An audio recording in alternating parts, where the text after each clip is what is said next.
شروع سے لے کے آج تک ہمارا میڈیا، اقوام متحدہ سب صرف باتیں کرتے رہ گئے.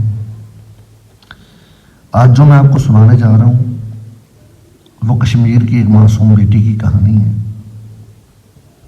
نہ جانے ایسے کتنے باپ ہوں گے، ایسی کتنی بیٹیاں ہوں گی جن کی عزتیں ایسے لٹتی ہیں.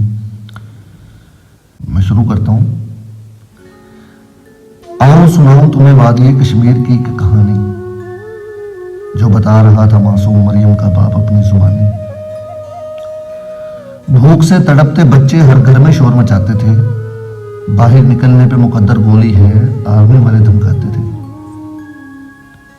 ایسے میں ایک آرمی کا دستہ میرے گھر پر پہنچا. میں اپنی بچی کو چھپاتا ہوا گھر کے در پر پہنچا. 12 سال کی بچی تھی وہ کہ ان کے ڈر سے رونے لگی. آواز سن کے ان کی آنکھوں سے درندگی واضح ہونے لگی. باپ دوڑ کے دروازے کے درمیان تک پہنچا. باپ دوڑ کے دروازے کے درمیان تک پہنچا. یہ دیکھ کے اس کا ہاتھ باپ کے گریباں تک پہنچا. باپ روکتا بھی کیسے جبکہ وہ خالی ہاتھ تھا. ان ظالموں کے پاس تو جیسے ہر ایک ہتھیار تھا. باپ کے سر پہ ایک فوجی بندوق کے بٹ مارنے لگا. ادھر آتنکوادی رہتے ہیں، دوسرا زور سے یہ چلانے لگا.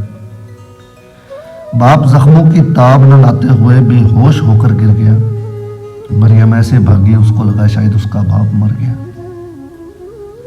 مریم کو اٹھا کے جب وہ گھر سے باہر جانے لگے، ماں قدموں سے پکڑ کے بولی، تم کیوں یہ ستم ڈھانے لگے؟ ایک فوجی نے ماں کو پکڑ کے کندھے پہ اٹھایا، دوسرے نے گن سیدھی کر کے گولی سے ڈرایا. وہ درندے دونوں کو لے کے اپنی آرام گاہ پر پہنچے. کسی انسان کو کہاں ضرورت تھی کہ اسے ستم گاہ تک پہنچے. اب تک باپ کی آنکھیں سرخ تھی اور خون بہانے لگی تھی. وہ کانپتی ہوئی آواز میں یہ کہانی سنانے لگی تھی. کہتا ہے ہوش آنے پہ جیسے ہی میں اس جگہ پر پہنچا، وہاں کا منظر دیکھ کے میرا درد انتہا پر پہنچا. مجھے دیکھ کے سبھی نہ جانے کیوں چیخ رہے تھے. سب کا اشارہ ایک طرف پڑی میری گڑیا پر پہنچا. ادھر دیکھا تو وہ میری بچی کے جسم سے خون ٹپک رہا تھا. بیوی کے رشتے زخموں سے ہائے میری مریم نکل رہا تھا. میں نے کانپتے ہوئے ہاتھوں میں اپنی گڑیا کو اٹھایا اور چپ چاپ میں نے اسے اپنی گود میں لٹایا. میرا جسم ایسے تھا کہ جان نکل رہی تھی. میری گڑیا معصوم ہونٹوں سے کچھ بلک رہی تھی، بول رہی تھی. وہ ایسے ہی میری گود میں لیٹی کہ اس آزادی پہ قربان ہو گئی دیکھو آپ کی بیٹی. بابا پریشان نہ ہونا، محمد بن قاسم آئے گا، ان ظالم درندوں کی وہ اینٹ سے اینٹ بجائے گا. بابا میری کہانی میرے بے حس بھائیوں کو مت سنانا.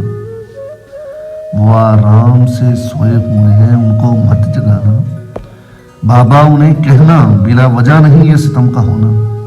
اسلام ہی تھا ہمارا بھی اوڑھنا بچھونا. اس کی ماں کی جانب دیکھا تو وہ بے ساختہ سے چیخی، خدایا ہمارے گھر پہ یہ کیسی قیامت بیتی. نہ سوشل میڈیا، نہ اخبار کوئی، نہ اقوام متحدہ نے بتایا.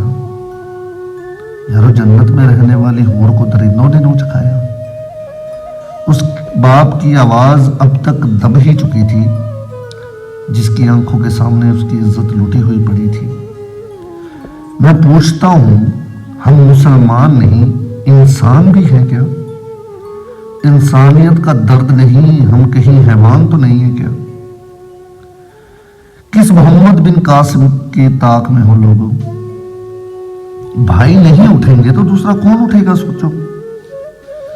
اس باپ جیسے کتنے لاچار اور بھی تو ہوں گے جن کو میسر نہ تھا کوئی کہ ان کی کہانی کو بھی سن لے. جانوروں کو مارنے پہ چیخ اٹھتا ہے میڈیا،